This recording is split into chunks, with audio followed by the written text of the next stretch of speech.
Hey folks, this is Vincent Natalie with Dad's Gaming Addiction, and today we're going to try something a little different. We're going to casually review Apiary. We just completed a game off camera, and I wanted to sort of record our thoughts as we finished up here. Now, this was Idalee's first time playing, and this was my second time playing, the first time having been against the Atama. And yeah, we just kind of wanted to, show off the game a little bit and what we thought about it now that I've played it twice and she's played it once. The final score ended up being 107 me, and what were you? 94. 94. It was super close. And my strategy this time out compared to the Atama was very, very different. In my game against the Atama, I really pushed resource collection. In this game, I pushed red tiles and the gold carved tiles here to get more points. I scored a crap ton of points. I didn't plant any seeds whatsoever, whereas she planted 3. 3, but I had a ton in my reserve. She went again, the strategies were so different. The bulk of my points really came from these here, 3 points per discovery token. I had 5 of those. So this is like 15 points by itself. I didn't plant any seeds, so that was worth 12 points as well. So yeah, we had a fun time with this. It's about 2-3 hours. Yeah, it's quite a long time. So I guess the question is, what did you think? Did you enjoy this? I really enjoyed this game. This is definitely a heavy decision paralysis type of game, but it was a lot of fun. The strategies, there's all sorts of different strategies it seems like you can do with this.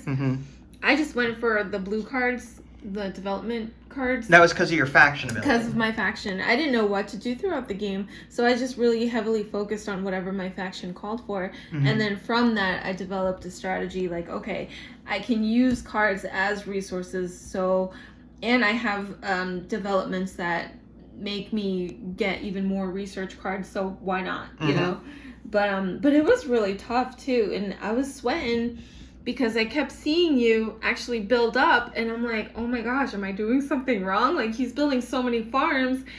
And the first couple turns, I understood why you built so many farms, and I'm like, oh, I should have done the same thing. Because the first couple turns of me, were wasted from ship hibernating? Yeah, well, you recalled workers, and you only had 1 farm. Yeah. So even though you recalled 3 workers from the board here, you only used 1 farm and only got 1 source of income from that. Yeah. Whereas I built 3 right away, and the 3 that I built was the Queen's Favor, up to, and the 3 points here, and I think the 2 points over here.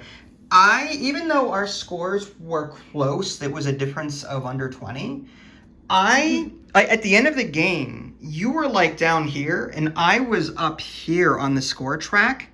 And despite me having a huge lead during the game, you almost caught up to me. Yeah. It was so close. And that's a testament to how so many different ways in this game that you can score. And that's one of the things I love about this game. There's just so many different ways you can score, different strategies.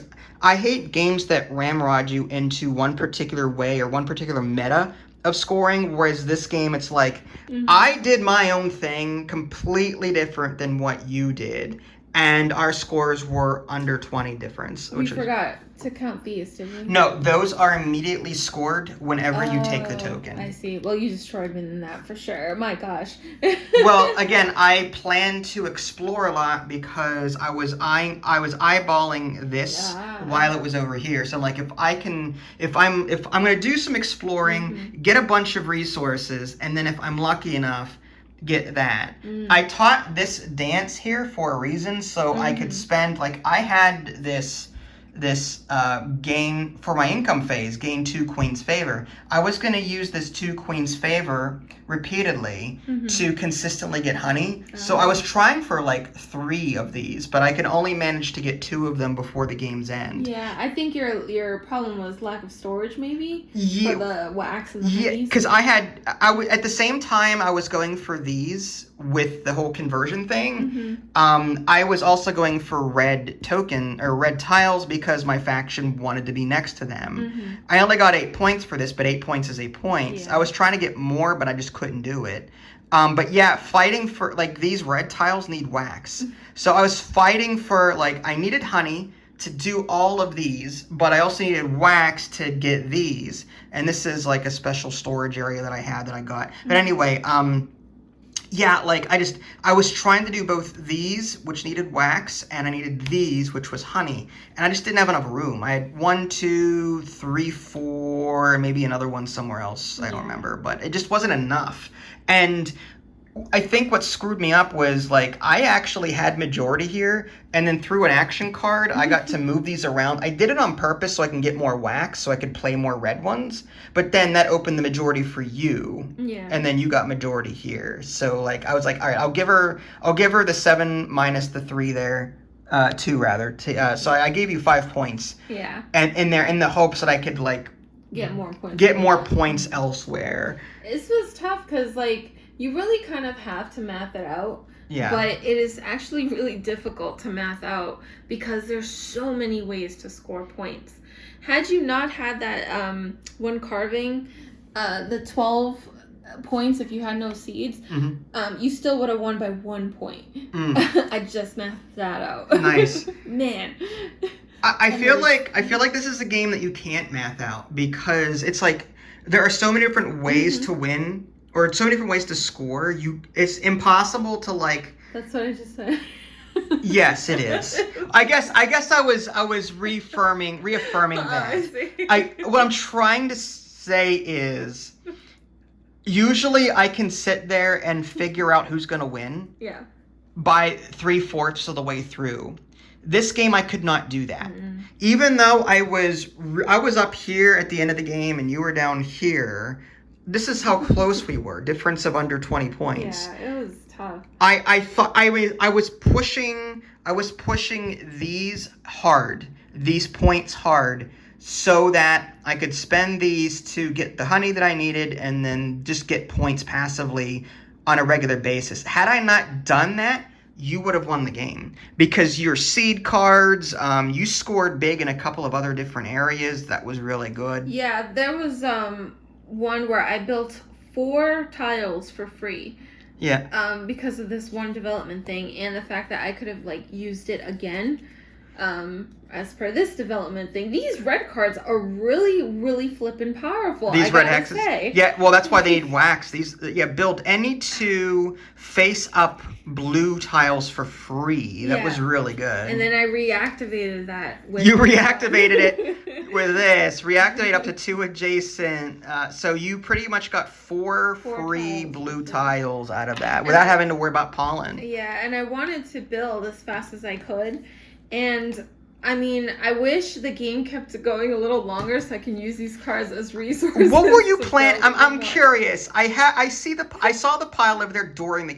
What were you thinking of doing with those? Like, I underestimated that. Like, I didn't think I would have a 4 at the end of the thing. Oh, okay. So I was saving up one of my cards that would bring it up to a 4.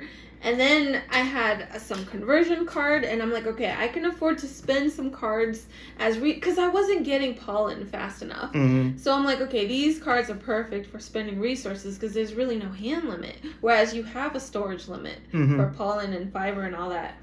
And it was tough, man. It was really tough. Because as I'm thinking, like, oh my gosh, I'm actually going to catch up to him. I'm going to catch up. Then, bam, the thing is over. And I'm like, oh, he destroyed me like I said he would in the beginning. You didn't really. And the end of the game came a lot quicker. Like, it sneaks up on you. Because in actuality, you only need, 8 hibernation ships in order to end the game in a 2-player game. That is just hibernating a 4 8 times between both of us. So, like, that's actually a lot less time than I thought it would be, if that makes any sense. Because if you're bumped regularly, this is going to go from 1 to 2 to 3 to 4 real quick. Unless you have that landing area. Here's the thing, though. That's one thing I don't understand the strategy behind. Maybe I misunderstand this, but when you've got a ship in the landing, like, when you get bumped, and let's say you put your 3 here, when you recall workers in the future, you take from here and you take from here, and you bump this 3 into a 4 anyway. So I really don't understand the purpose of the landing mat. Like, if you're going to bump this to this anyway, maybe there's a strategy that I don't understand. Like, I don't know. Like, I don't know what the purpose of this landing is. The only thing I can think of is, what if you want to take income... Let's say you want to force income sooner. Because if this is here, if you recall a worker and you put it on here, on this mat, or I'm sorry, if you get bumped and you put it here and you increase the number, that means it's going to go back out here again. But what if you consistently, every time you get bumped, just put them down here? Just put them down here. And that sort of forces you to recall sooner. And now you've got 3 income that you can spend here. Because if you get bumped and put them out here like this, and then you recall workers later, these do not give income for you because you're not putting them up there. Does that make any sense? Mm-mm. Okay.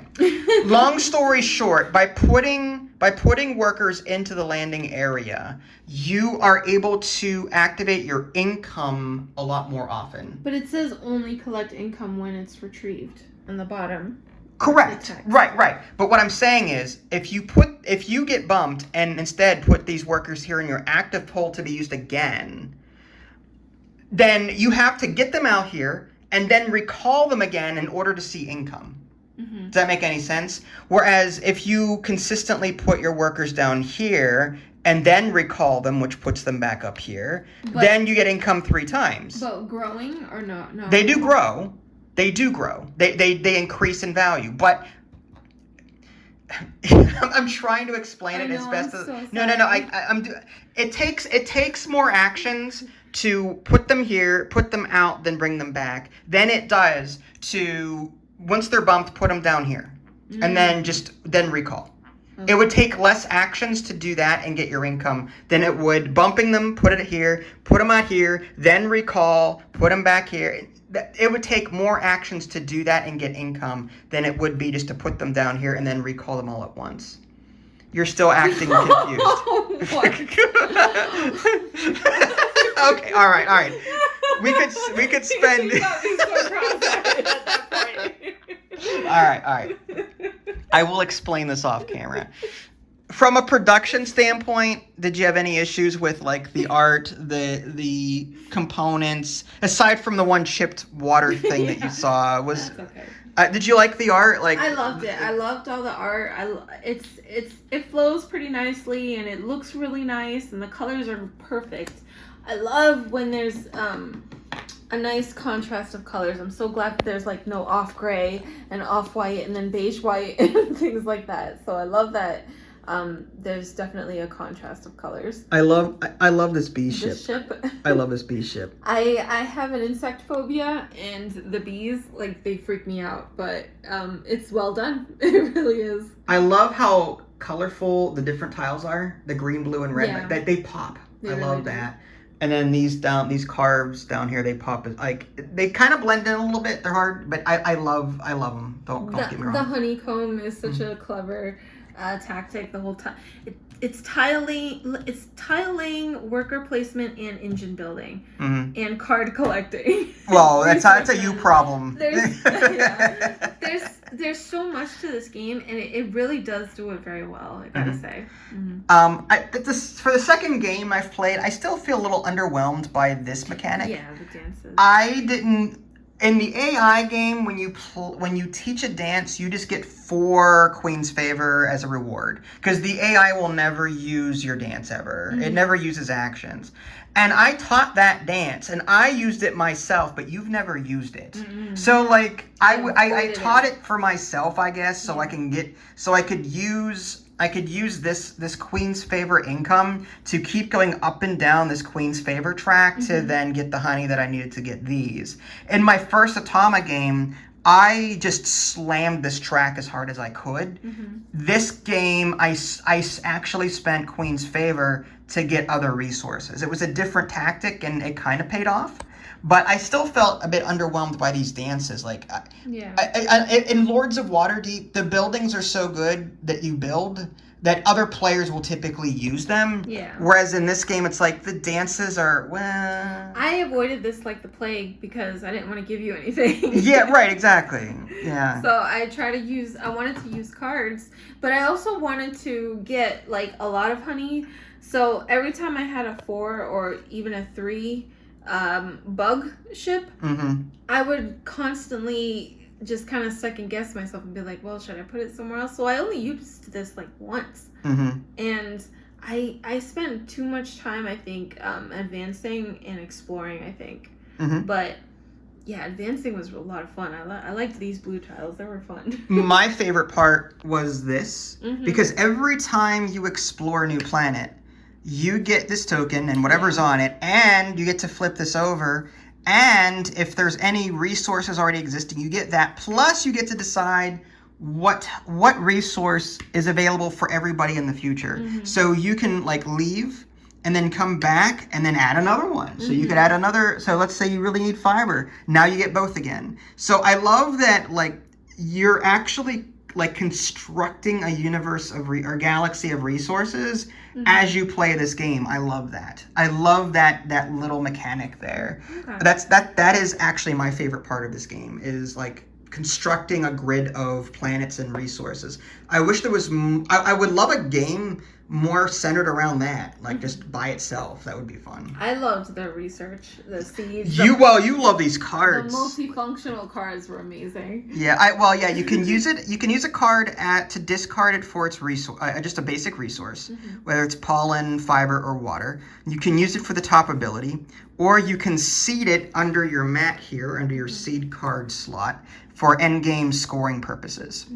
So in the advancement, I love this too because there's an engine building aspect to it. Yeah, the green is for income, and the blue is for like if you do this action, then you get something good. Race to the galaxy kind of thing. Yeah, and then the red is just instant, like this is instant gratification kind powerful, of thing. Instant powerful. Yeah, But yeah, it was a good game. Like I was actually surprised. Like I was up and down with this game because at first I was like, oh, this looks great, and then when I saw it played, I was like, this looks a little too complicated.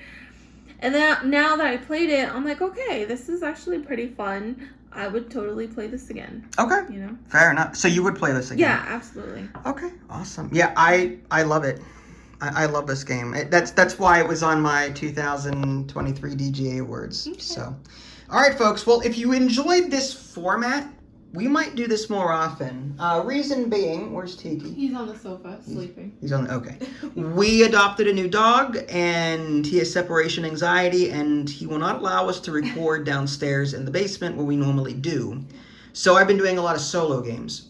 So, but if you like this format, we can play a game, and then the aftermath, record what our thoughts were. Yeah. It's kind of like a very casual review video. If you like this format, let us know. I have a Discord channel in the links below. Also, view count will play a heavy factor in that as well. All right, well, this is Vince and Ida Lee. Thanks for watching. We'll catch y'all next time. Take care. Bye, guys.